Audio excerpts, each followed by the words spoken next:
अनमोल वचन अखिल भारतीय संतमत सत्संग के संस्थापक और गृहस्थ में आनंद योग के जनक परम संत महात्मा परम पूज्य श्री यशपाल जी महाराज अर्थात परम पूज्य भाई साहब जी द्वारा प्रतिपादित इन अनमोल वचनों का पालन करना अति आवश्यक है।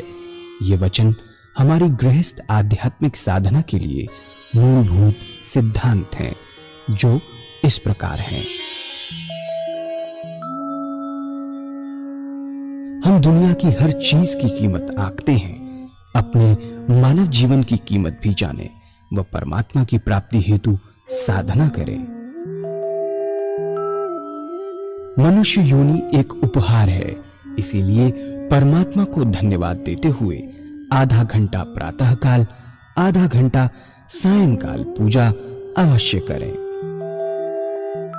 सत्संग, सतनाम व सद्गुरु को प्राथमिकता देते हुए इसी के आधार पर ध्यान योगाभ्यास अवश्य करें व गृहस्थ के कार्यों को परमात्मा का कार्य समझकर उसी की याद में संपन्न करें। हर समय ये ध्यान रहे कि गुरु कृपा द्वारा परमात्मा की पवित्र सत्ता का हमारी आत्मा में वास है, अतः मन में निरंतर अपने इष्ट देव का जाप करें। मान सम्मान की इच्छा न करें व अपमान से दुखी न हो।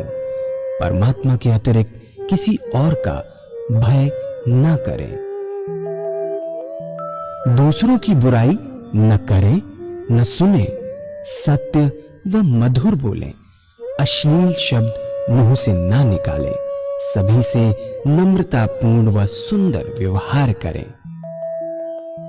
धर्म पत्नी के अतिरिक्त अपने से बड़ी से माता जैसा, बराबर की से बहन जैसा व छोटी से पुत्री जैसा व्यवहार करें। सांसारिक जीवन यापन की आवश्यकताएं अंतहीन है, इसलिए अधिक से अधिक समय सत्संग में व धन परोपकार में खर्च करें। याद रखें, न स्त्री माया है, न धन दौलत, न ही परिवार।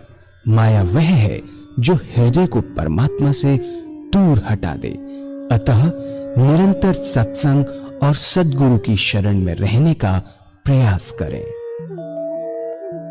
भोजन अपने इष्ट को अर्पण कर प्रसाद रूप में परमात्मा की याद में करें।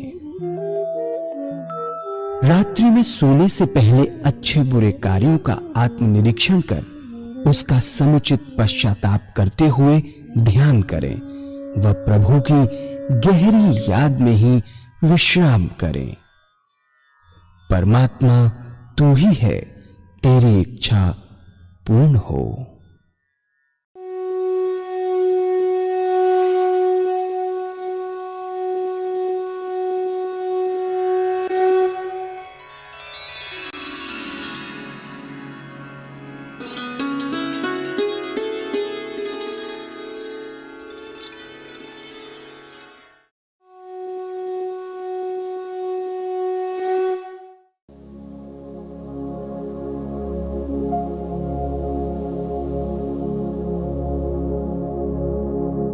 जय सद्गुरुदेव जय पद शरणम श्रेयस्वरूप चरणों शरणम। पूजा करने के लिए कुशा का आसन हो, बड़े प्यार से बैठिए, धूप दीप जलाएं, साफ सुथरी चादर बिछाएं। रात्रि के वक्त बदल कर बैठे, अगर स्नान नहीं कर सकते तो कोई बात नहीं, मुंह हाथ धोकर सुख आसन से बैठे। फिर अपने इष्ट को सामने देखे कि आपका इष्ट सह शरीर आपके सामने विद्यमान है, ऐसा विचार कीजिए। भक्ति भाव को कोई भरा भजन गाइए तो क्या होगा कि जितने आपके बहिर्मुखी विचार हैं दुनिया के, उनसे बन हटकर ईश्वर की तरफ लग जाएगा।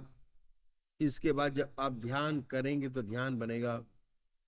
पहले बाहर ध्यान देखिए, जब बाहर की तरफ ध्यान बन जाए तो उस पवित्र मूर्ति को हृदय में उतारिए, बैठाइए इतने प्यार से, ना कोई दूसरा विचार रह जाए ना ख्याल। हमारी आत्मा हमारे मन को देखती रहती है, बताती रहती है कि हम क्या सोच रहे हैं। जब मन हट जाए फिर प्यार से उस पवित्र मूर्ति को जमाए, ना कोई विचार रहेगा ना ख्याल। जब चेतन अवस्था में लौटेंगे, उसी ध्यान में लौटेंगे, और उस समय आपको बड़ी सुंदर अनुभूति होगी कि आपका मस्तिष्क अनुपम आनंद से भर गया। जितना मस्तिष्क पर भार था वह हल्का हो गया। यह पूजा का तरीका जो संत महात्माओं ने बताया। साकार पुजारियों के लिए यदि ऐसे पूजा करेंगे तो उसका विशेष लाभ होगा। चित्त की एकाग्रता प्राप्त होगी, सुषुप्ति की अवस्था प्राप्त होगी, और सुषुप्ति से सहज समाधि में प्रवेश कर जाएंगे। സാകാര പൂജാരികൾ അവരവർക്ക് ആരാധിക്കാൻ ഇഷ്ടമുള്ള രൂപത്തെ നിശ്ചയിക്കും. അത് അത്യാവശ്യമാണ്. നിങ്ങളുടെ ആത്മാവ് സ്വീകരിക്കുന്ന രൂപത്തിൽ മാത്രമേ സത്യമായ ധ്യാനം ഉറയ്ക്കുകയുള്ളൂ. എങ്കിലേ രൂപത്തിന് ഏകാഗ്രത കിട്ടുകയുള്ളൂ. എപ്പോഴും എപ്പോഴും മാറ്റിക്കൊണ്ടിരുന്നാൽ, ഒന്നിലധികം വിഗ്രഹങ്ങളെ ധ്യാനിച്ചാൽ പൂജയുടെ ഉദ്ദേശം പൂർണ്ണമാകുകയില്ല. പൂജ ചെയ്യാൻ വേണ്ടി പുല്ലിൻ്റെയോ കമ്പിളിയുടെയോ ഇരിപ്പിടം ഉണ്ടാക്കേണ്ടതാണ്. അതിനു മുകളിൽ വൃത്തിയായ ഒരു ഷീറ്റ് വിരിക്കുക. അടുത്ത് തന്നെ ചന്ദനത്തിരിയും ധൂപവും കത്തിച്ചു വയ്ക്കുക. രാത്രിയിൽ ധരിച്ചിരുന്ന വസ്ത്രം മാറ്റണം. അത് കഴിഞ്ഞിട്ടേ ഇരിക്കാൻ പാടുള്ളൂ. കുളിക്കാൻ പറ്റിയില്ലെങ്കിൽ സാരമില്ല. കണ്ണും മുഖവും കഴുകി ധ്യാനത്തിനായി ഒരുക്കിയിരിക്കുന്ന പീഠത്തിൽ സുഖാസനത്തിൽ ഇരിക്കുക.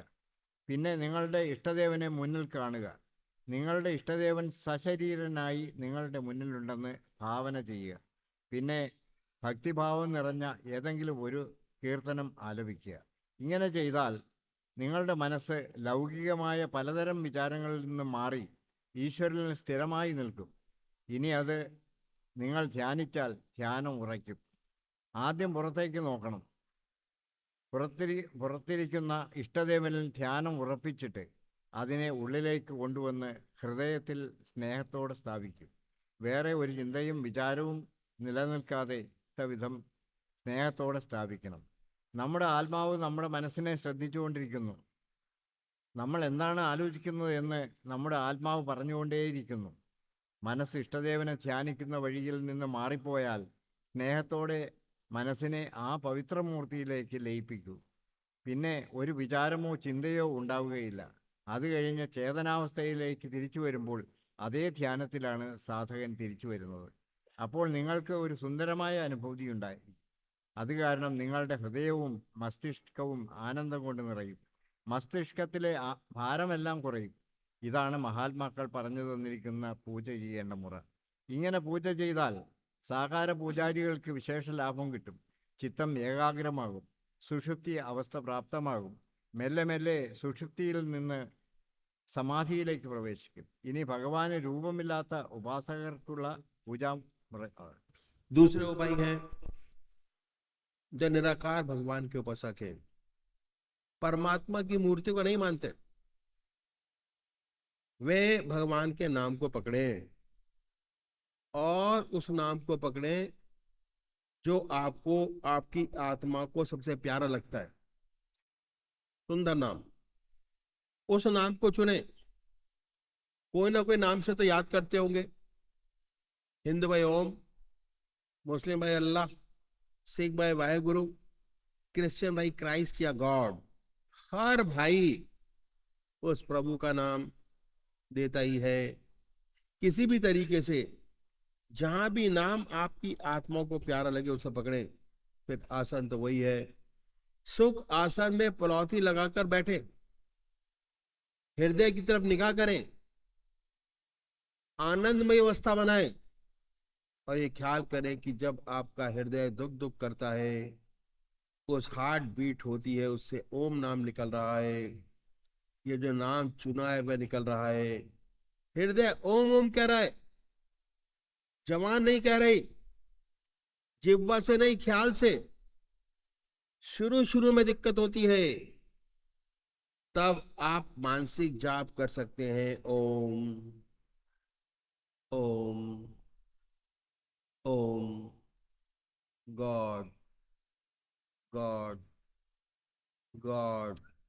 धीरे धीरे ऐसी अवस्था प्राप्त होती है, आपको बहुत स्पष्ट सुनाई देने लगता है कि हृदय से ओम की आवाज निकल रही है।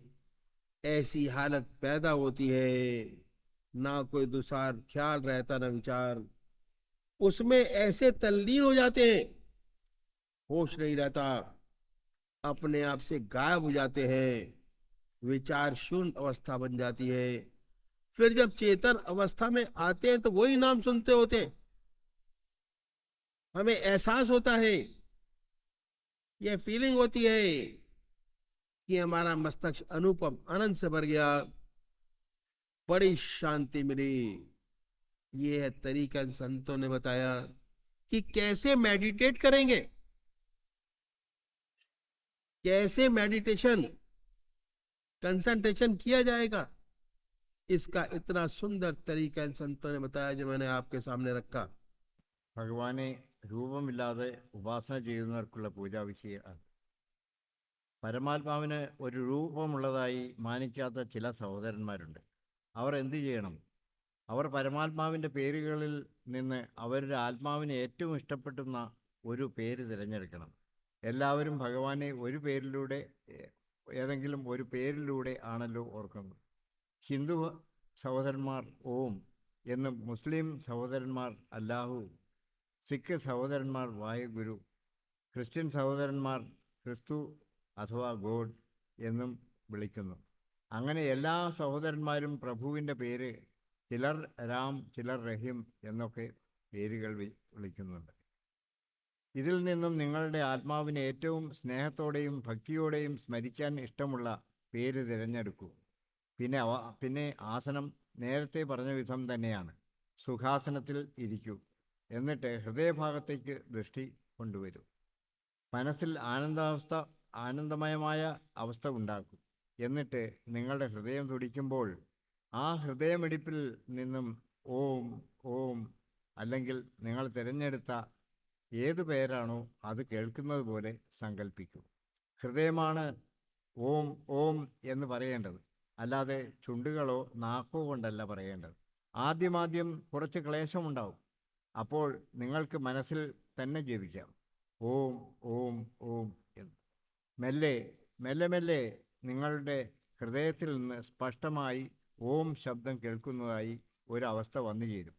വേറെ ഒരു ചിന്തയും വിചാരവും ഇല്ലാത്ത ഒരു സാഹചര്യത്തിലേക്ക് നിങ്ങൾ എത്തിച്ചേരും. അങ്ങനെ അതിൽ ലയിച്ചാൽ പിന്നെ വേറെ ചിന്തകളൊന്നും ഉണ്ടാവില്ല. നിങ്ങളിൽ നിന്ന് തന്നെ മറഞ്ഞ വിചാരശൂന്യമായ അവസ്ഥ വരും. പിന്നെ നിങ്ങൾ ചേതനാവസ്ഥയിലേക്ക് തിരിച്ചു വരുമ്പോൾ അതേ പേരാണ് ഹൃദയത്തിൽ നിന്ന് കേൾക്കുന്നത്. അത് കഴിഞ്ഞ് നമ്മൾ അത്യധികം ആനന്ദം അനുഭവിക്കുന്നു. നമ്മുടെ മസ്തിഷ്കം അനുപമമായ ആനന്ദം കൊണ്ട് നിറയും. അങ്ങനെ വലിയ ശാന്തി കിട്ടുന്നു. അപ്പോൾ ഈ മഹാത്മാക്കൾ പൂജയുടെ ഈ വിധിയാണ് പറഞ്ഞു തന്നിരിക്കുന്നത്. നമ്മൾ ഇങ്ങനെ പൂജ ചെയ്യുകയാണെങ്കിൽ നമുക്ക് വിശേഷമായ ലാഭം കിട്ടും. ചിത്തത്തിൻ്റെ ഏകാഗ്രത പ്രാപ്തമാകും. कि जिसको आपकी आत्मा कबूल करे, जो मूर्त आपको सबसे ज्यादा अच्छी लगे भगवान की, जो नाम आपको सबसे ज्यादा अच्छा लगे परमात्मा का, उसको चुने। ये नहीं कि आप राम के मंदिर में गए तो आपने राम की आराधना करी, कृष्ण के मंदिर में गए तो कृष्ण की आराधना करी, शिव के मंदिर में गए तो शिव की आराधना की। ना, एक इष्ट, पूजा की आराधना एक इष्ट से होगी। कंसंट्रेशन एक ही आराधना से करने से होगा। डिफरेंट अगर मूर्तियों की आराधना करेंगे तो काम नहीं बनेगा, कंसंट्रेशन नहीं हो पाएगा। इसलिए जितने साकार उपासक हुए आज तक हिस्ट्री में, सबने एक इष्ट की उपासना की और अपने लक्ष्य को प्राप्त किया। സാക്കാർ പൂജാരികൾ ഒരേ ഒരു ഇഷ്ടദേവനെ മാത്രമേ നമ്മൾ തിരഞ്ഞെടുത്ത് പൂജ ചെയ്യാവൂ. ഓരോ ദിവസവും മാറി മാറി പൂജ ചെയ്ത് കഴിഞ്ഞാൽ നമുക്ക് അതിലേക്ക് കോൺസെൻട്രേറ്റ് ചെയ്യാൻ പറ്റില്ല. അതുകൊണ്ട് ചിത്തത്തിൻ്റെ ഏകാഗ്രത നമ്മൾ ഇങ്ങനെ പൂജ ചെയ്യുകയാണെങ്കിൽ നമുക്ക് വിശേഷമായ ലാഭം കിട്ടും. ചിത്തത്തിൻ്റെ ഏകാഗ്രത നമുക്ക് പ്രാപ്തമാകും. മെല്ലെ മെല്ലെ നമ്മൾ സുഷുപ്തിയിൽ നിന്ന് സഹജ സമാധിയിലേക്കും പ്രവേശിക്കും. മെല്ലെ മെല്ലെ നമുക്ക് ആത്മദർശനം കിട്ടും. പരമാത്മാവിൻ്റെ അനുഭവം ഉണ്ടായിത്തുടങ്ങും. പിന്നെ നമ്മളും പരമാത്മാവും ഒന്നാകും. എന്നിട്ട് ജ്യോതി ജ്യോതിയിലേക്ക് ലയിക്കും. ये है तरीका मेडिटेशन करने का जो हमने आपके सामने रखा. चित्त की एकाग्रता में प्राप्त होगी, सुषुप्ति की अवस्था प्राप्त होगी और सुषुप्ति से सहज समाधि में प्रवेश कर जाएंगे. धीरे धीरे आत्म दर्शन के साथ साथ परमात्मा का अनुभव होने लगेगा और एक दिन ऐसा आएगा कि हम उससे एकाकार हो जाएंगे और ज्योति से ज्योति मिल जाएगी. മെല്ലെ മെല്ലെ നമുക്ക് ആത്മദർശനം കിട്ടും. പരമാത്മാവിൻ്റെ അനുഭവം ഉണ്ടായിത്തുടങ്ങും. പിന്നെ നമ്മളും പരമാത്മാവും ഒന്നാവും. എന്നിട്ട് ജ്യോതി ജ്യോതിയിലേക്ക് ലയിക്കും. പലരും ഇടയ്ക്കിടയ്ക്ക് ചോദിക്കുന്ന ഒരു ചോദ്യമുണ്ട്. അതിങ്ങനെയാണ്: അങ്ങ് പറയുന്ന മാർഗം ധ്യാനത്തിൻ്റെ മാർഗമാണ്. ഈ ധ്യാനം യോഗത്തിൻ്റെ മാർഗമാണ്. ഇത് ഇങ്ങനെ നമ്മൾ ഏകാഗ്രമായി പൂജ ചെയ്തുകൊണ്ടിരുന്നാൽ നമ്മളുടെ മനസ്സ്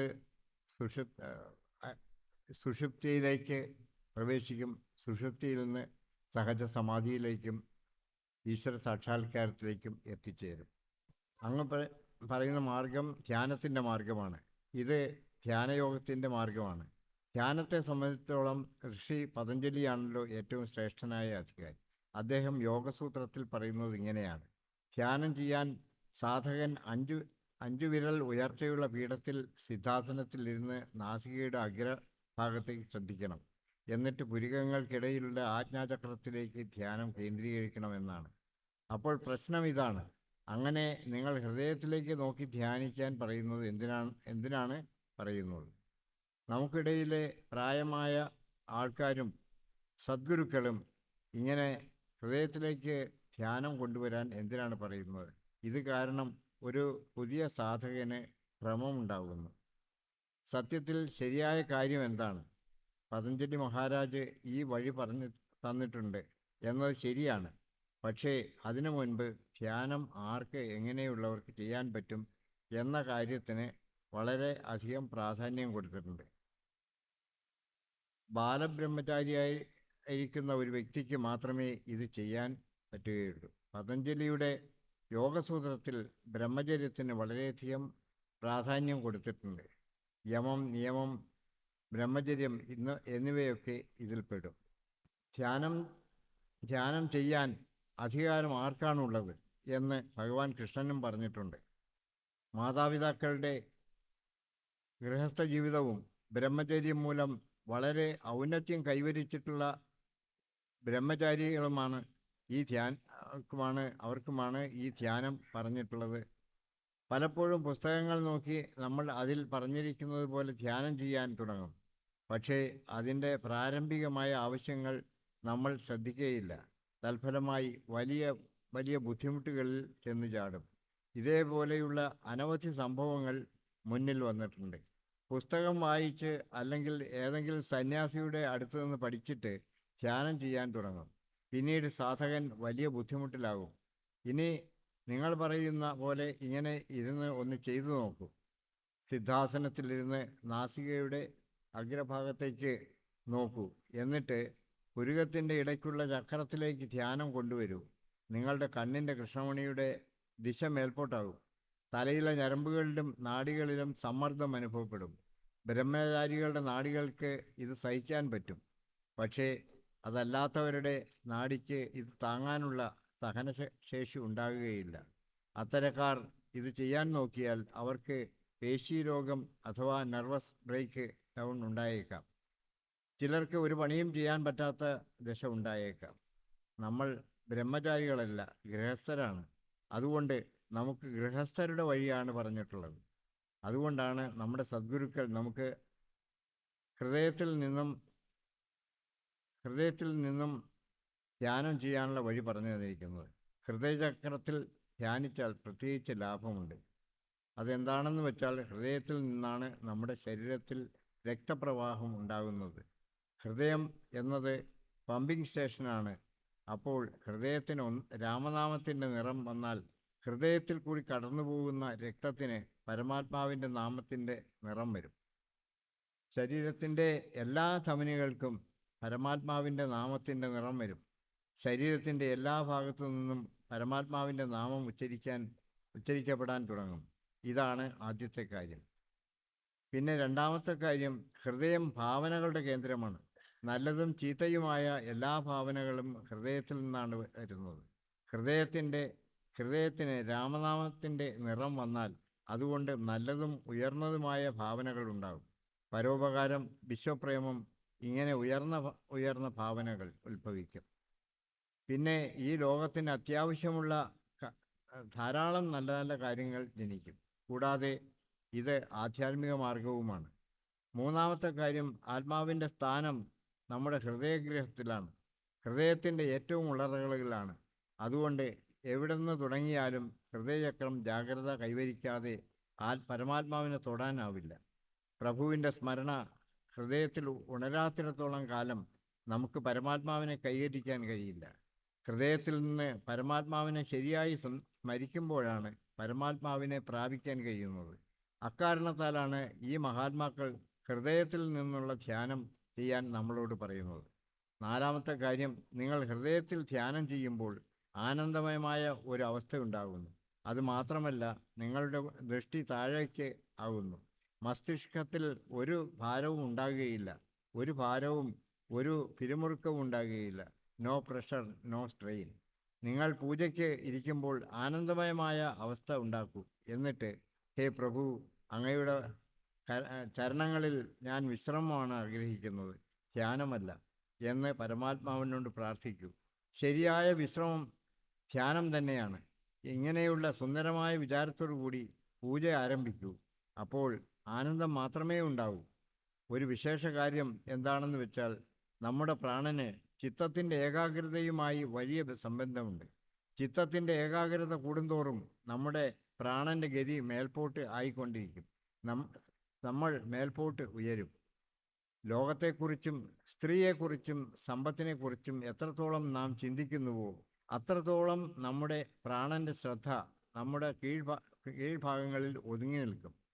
നമ്മൾ എത്രത്തോളം ഈശ്വരനെക്കുറിച്ച് ചിന്തിക്കുന്നുവോ അത്രത്തോളം നമ്മുടെ പ്രാണൻ മുകളിലേക്ക് ഉയരും. സ്പന്ദനം നമ്മുടെ പുരികത്തിൻ്റെ ഇടയിൽ ആകുന്ന ഒരു ദിവസം വരും. നമ്മുടെ മുൻഗാമികളായ സദ്ഗുരുക്കളുടെ കൃപ കൊണ്ട് ഈ അവസ്ഥ നമ്മുടെ സത്സംഗത്തിലുള്ള ധാരാളം പേർക്ക് പെട്ടെന്ന് തന്നെ കൈവരാറുണ്ട്. കുറച്ചു നാളത്തെ അഭ്യാസത്തിന് ശേഷം പുരികങ്ങൾക്കിടയിലും ഹമ്മിങ് അഥവാ സ്പന്ദനം തോന്നും. ഇത് യാന്ത്രികമായി ഓട്ടോമാറ്റിക്കായി ഉണ്ടാകാൻ തുടങ്ങുമ്പോൾ ഹൃദയത്തിൽ നിന്നും തുടങ്ങിയിട്ട് ഇതേ ധ്യാനം ആജ്ഞാചക്രത്തിൽ നിന്ന് ചെയ്യോ, ഇനി അപകടമൊന്നും ഉണ്ടാകില്ല. ആജ്ഞാചക്രം തുറന്നു കഴിഞ്ഞു, അവിടേക്ക് ധ്യാനിക്കൂ. ഇപ്പോൾ നമ്മൾ ഹൃദയത്തിൽ നിന്ന് തുടങ്ങുന്നു, പക്ഷേ വളരെ എളുപ്പത്തിൽ തന്നെ നമ്മൾ ആജ്ഞാചക്രത്തിൽ എത്തുന്നു. 1-2 കൊല്ലക്കാലം സത്സംഗത്തിൽ പങ്കെടുത്താൽ, സത്സംഗിൻ്റെ പരിപാടിയിൽ പങ്കെടുത്താൽ, സത്സംഗത്തിൻ്റെ അന്നദാനങ്ങളിൽ പങ്കെടുത്താൽ വളരെ പെട്ടെന്ന് അവരുടെ ആജ്ഞാചക്രത്തിൽ സ്പന്ദനം ഉണ്ടാകുന്ന അവസ്ഥയിൽ സാധകൻ എത്താൻ കഴിയും. പലവർക്കും ജോലി ചെയ്തുകൊണ്ടിരിക്കുമ്പോഴും ഇങ്ങനെ ഉണ്ടാകാൻ തുടങ്ങും. ഓഫീസിൽ പണിയെടുത്തുകൊണ്ടിരിക്കുമ്പോൾ ആജ്ഞാചക്രത്തിൽ സ്പന്ദനം ഉണ്ടായിക്കൊണ്ടേയിരിക്കും. ഇനി അപകടമൊന്നുമില്ല. ഇത് കാരണമാണ് സദ്ഗുരുക്കൾ ധ്യാനം ഹൃദയത്തിൽ നിന്ന് ചെയ്യാൻ പറയുന്നത്. വളരെ എളുപ്പത്തിൽ കാര്യങ്ങൾ നടക്കും. നമ്മുടെ ഉള്ളിൽ ഗൃഹസ്ഥ ജീവിതത്തിന് അത്യാവശ്യമുള്ള സുന്ദരമായ ഗുണങ്ങളെല്ലാം ജനിക്കും. പരമാത്മാവ് നീ തന്നെയാണ്, നിന്റെ ഇച്ഛ.